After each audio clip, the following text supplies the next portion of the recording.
In 1997, the western United States found itself riding a strange, spectacular, and sometimes surreal wave of change. California, more than any other state, seemed to take center stage, living out what felt like a feature-length cinematic experience.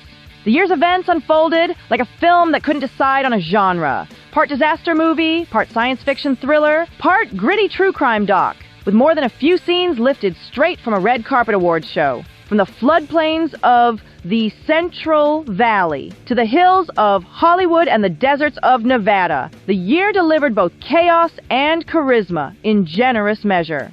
As President Bill Clinton and Vice President Al Gore were being sworn in for their second terms in Washington, D.C. on January 20th, 1997, the atmosphere in the western United States was anything but celebratory. While the East Coast buzzed with the formalities and pageantry of Inauguration Day, the West was reeling from a deeply unsettling and tragic event that had occurred just 4 days earlier. On the night of January 16th, Ennis Cosby, the 27-year-old son of beloved comedian and television icon Bill Cosby, was fatally shot on the side of Interstate 405 in Los Angeles, California. Ennis had been changing a flat tire when he was approached by Mikhail Markasev, a young man with a gun and a reckless sense of violence. The murder stunned not only Southern California, but the entire nation, making headlines coast to coast. Yet in Los Angeles, the grief felt more personal, more immediate. Ennis had been studying at Columbia University and was in town visiting friends, enjoying a brief break from his academic life. He was known to be thoughtful, intelligent, and kind, qualities that made the senselessness of his death all the more painful. The news sent shockwaves through the local community, already weary from high-profile crimes and a turbulent post-riot decade. The tragedy hung heavy over Los Angeles and cast a long, dark shadow across the early days of the new year. As politicians back east celebrated continuity and leadership, the West found itself reflecting on loss, fragility, and the cruel unpredictability of life. The mood was somber, contrast stark.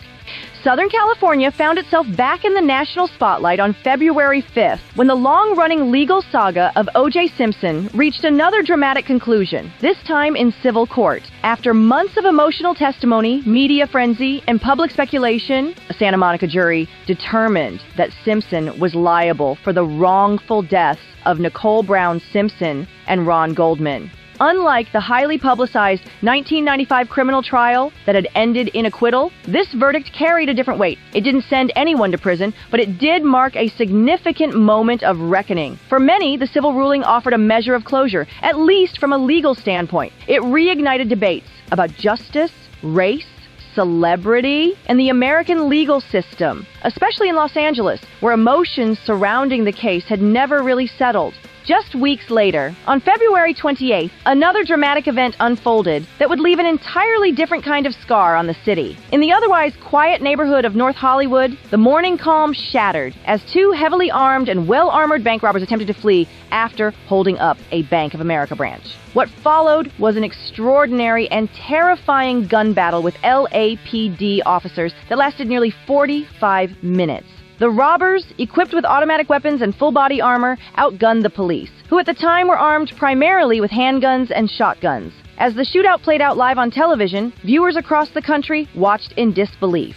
The standoff, which injured multiple officers and civilians, was eventually brought to an end when SWAT teams arrived with higher-powered weaponry. In the aftermath, the North Hollywood shootout became a turning point for law enforcement across the country. It exposed major vulnerabilities in police preparedness and sparked widespread reforms, including upgrades to weapons and tactical training. The event became the stuff of urban legend, equal parts chaos, courage, and catastrophe, etched into the memory of Los Angeles forever. In March of 1997, the skies over the western United States took a strange turn that left people baffled, intrigued, and more than a little spooked. On the night of March 13th, thousands of residents across Arizona reported seeing a massive V-shaped formation of lights gliding silently through the sky. This bizarre phenomenon, now widely known as the Phoenix Lights, stretched across a broad swath of the state and was visible for hours. Eyewitnesses described the lights as moving in unison, completely silent, and unlike anything they'd ever seen before.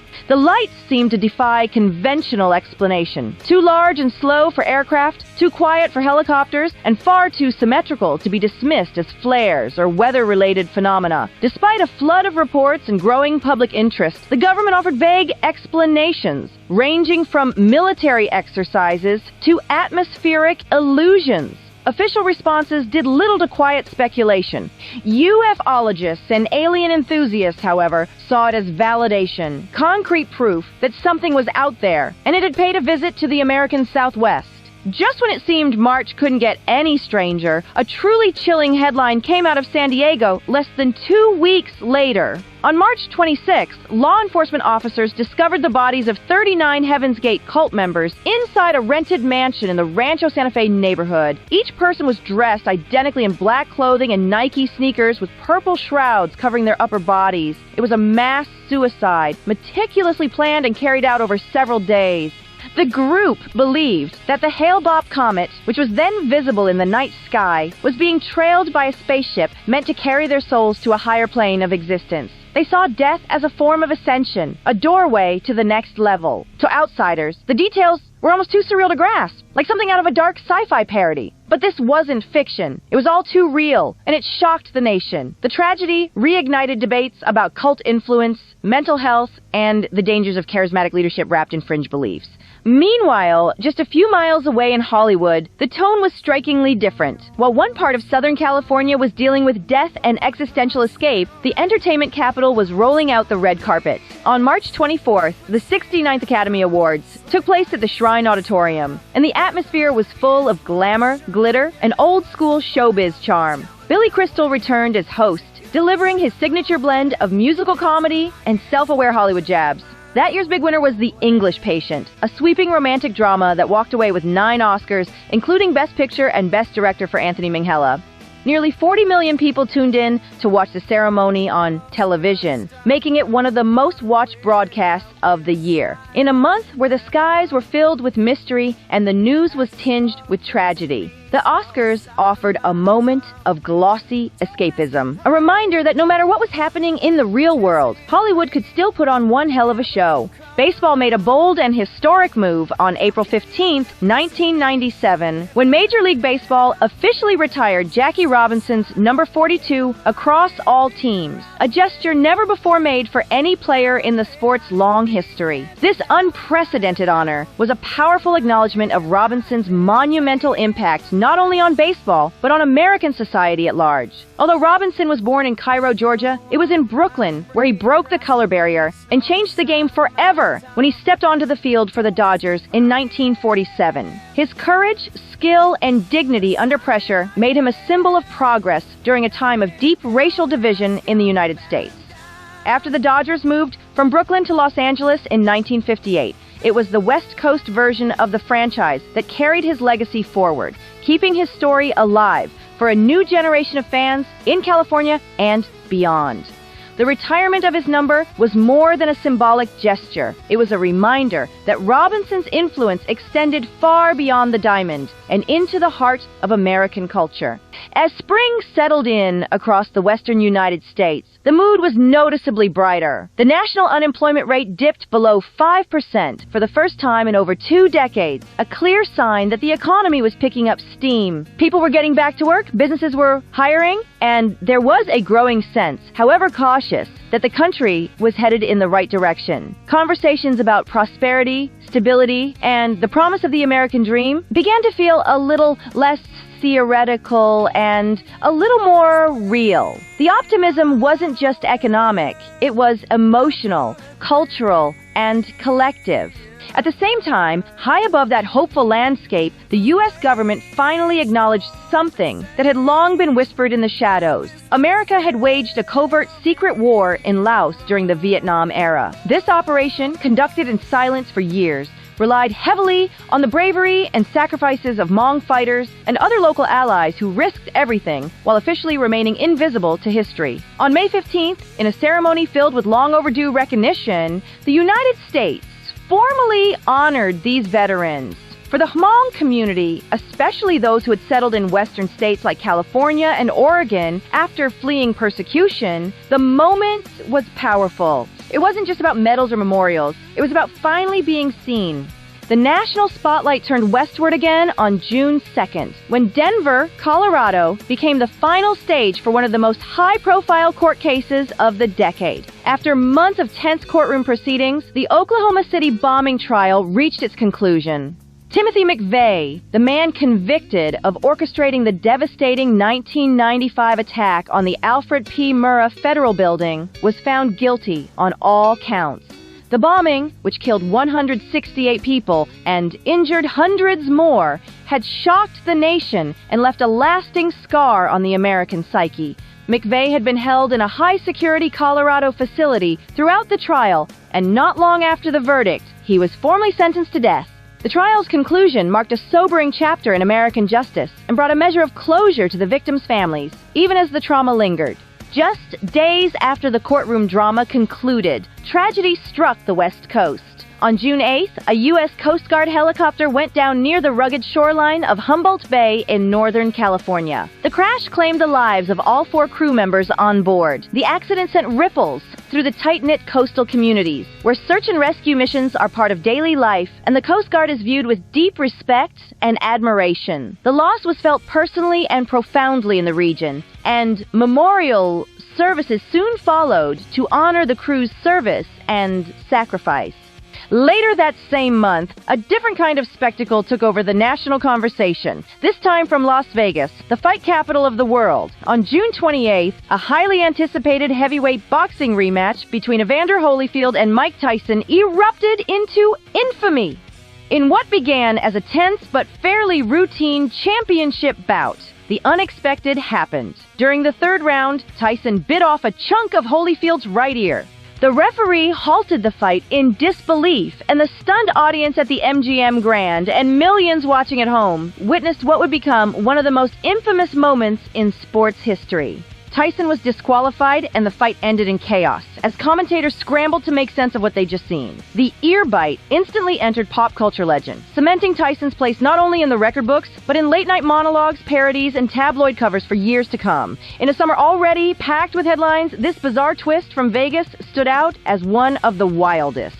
Aliens returned to the spotlight in a big blockbuster way on July 2nd with the release of Men in Black, a slick, high-concept sci-fi comedy that premiered in Los Angeles and quickly became the must-see movie of the summer, with its mix of sharp humor, quirky extraterrestrials, and Will Smith's undeniable charm. The film captured audiences across the country and dominated the box office for weeks. It wasn't just another popcorn flick. It became a pop culture moment, feeding the public's long-running fascination with alien life, government conspiracies, and the idea that maybe, just maybe, we weren't alone. Just 2 days later, on July 4th, real space exploration made headlines that felt like something straight out of Hollywood. But this time, it was all too real. NASA's Mars Pathfinder successfully landed on the surface of the Red Planet, marking a major milestone in American space science. The mission was orchestrated by the Jet Propulsion Laboratory, JPL, based in Pasadena, California, a hub of innovation and a proud symbol of the West's continuing leadership in aerospace and planetary exploration. The Pathfinder wasn't just a technical triumph, it was a bold reminder that while science fiction might dazzle us in theaters, real scientists out west were pushing the limits of human knowledge, reaching farther than ever before into the solar system. It was a fitting 1-2 punch for early July. Hollywood gave us the fantasy, and California's engineers delivered the reality. Technology began shifting the landscape in 1997, subtly at first, but with enormous consequences just over the horizon. In the quiet, tree-lined town of Scotts Valley, California, tucked away in the Santa Cruz Mountains, a tiny company was officially launched on August 29th that would one day reshape the way people watched movies. It was called Netflix. At the time, its business model seemed modest, even a bit quaint. DVD rentals by mail. Customers would log onto a website, select the titles they wanted, and have them shipped directly to their homes, avoiding the inconvenience of late fees and weekend video store crowds. It didn't exactly scream future tech giant, but the seeds of streaming dominance were quietly planted that day, almost unnoticed by the rest of the world. Meanwhile, a far louder cultural shockwave was unleashed just a couple of weeks earlier. On August 13th, Comedy Central aired the first episode of a bizarre, no-holds-barred animated series called South Park. Created by Trey Parker and Matt Stone, two friends from Colorado who blended crude cutout animation with sharp political satire and absurd humor, the show introduced viewers to 4 elementary school kids from the fictional town of South Park. Stan, Kyle, Cartman, and Kenny. These weren't the polished cartoon children of Saturday morning TV. They swore, they died, at least Kenny did, and they tackled taboo topics with a fearlessness that left parents, politicians, and media watchdogs scrambling to respond. The premiere was a ratings hit and an instant lightning rod for controversy. But more than that, it marked a turning point. South Park didn't just push the envelope, it ripped it open and stomped on it, ushering in a new era of adult animation that took no prisoners and spared no subject. In the process, it became one of the most iconic, influential, and long-running comedy shows in television history. The world, and especially American pop culture, would never be quite the same again. Although the tech scene in the western United States was already buzzing with energy in 1997, one quiet event slipped almost entirely under the radar. On September 15th, in the heart of Silicon Valley, a small company registered a domain name that sounded more like a typo than the seed of a digital revolution: www.google.com. Based in Menlo Park, this low-profile registration didn't make headlines, didn't draw fanfare, and certainly didn't suggest the world-changing force it would become. At the time, the idea of a new search engine entering an already crowded field seemed like a long shot. Most people couldn't pronounce it, let alone predict that this awkward, slightly goofy-sounding name would one day dominate the global internet landscape. But beneath the surface, something powerful was beginning to take shape. Something that would soon redefine how billions of people found information, navigated the web, and interacted with the digital world on a daily basis. On October 15, speed didn't just make headlines, it roared into history. In the stark, cracked expanse of Nevada's Black Rock Desert, the Thrust SSC, a sleek, jet-powered machine built for one thing only, raw, unapologetic velocity, shattered the land speed record. Piloted by British RAF Wing Commander Andy Green, the vehicle became the first car in human history to officially break the sound barrier on land, clocking an average speed of 763.035 miles per hour. The shockwave from the sonic boom rattled the desert's silence, a moment of mechanical triumph born more from obsession and curiosity than any real-world necessity. No prizes were awarded, no trophies handed out. They did it simply because they could, because somewhere in the human psyche, the urge to go faster still matters. That same month, a very different kind of high-speed journey began, this one destined for the outer reaches of the solar system. While the launch of the Cassini-Huygens probe took place on the opposite coast at Cape Canaveral in Florida, much of the mission's brainpower came from the west. NASA's Jet Propulsion Laboratory in Pasadena, California, once again found itself at the heart of an interplanetary effort as it assumed control of the spacecraft that would spend years traversing deep space to study Saturn and its mysterious moon, Titan. Designed for a 7-year voyage through the void, the Cassini mission was a reminder that while the West might chase records in the desert one week, it was just as likely to be steering robots toward the stars the next. Quiet progress continued across the western United States as the year wound down, with a sense of cautious optimism settling over both the tech sector and the broader economy. Unemployment remained low, signaling a strong job market that had managed to hold steady through the turbulence of earlier months. Businesses expanded, startups gained traction, and consumer confidence stayed relatively high, buoyed by a booming stock market and growing faith in digital innovation. Meanwhile, in Silicon Valley, two of the region's most iconic companies, Microsoft and Apple, remained at the center of industry conversation. The tension between them had taken a surprising turn during the summer when Apple, struggling financially and seemingly on the brink, accepted a controversial $150 million investment from Microsoft. The move shocked longtime Apple loyalists and sent ripples through the tech community. After years of being fierce competitors, this sudden truce felt less like reconciliation and more like survival. The awkwardness of the partnership was still palpable by year's end, as both companies tried to frame the deal as forward-thinking rather than desperate. Industry analysts, developers, and consumers alike were still processing what it all meant for the future of personal computing, and whether the move marked a new chapter or simply a pause in a long-standing rivalry.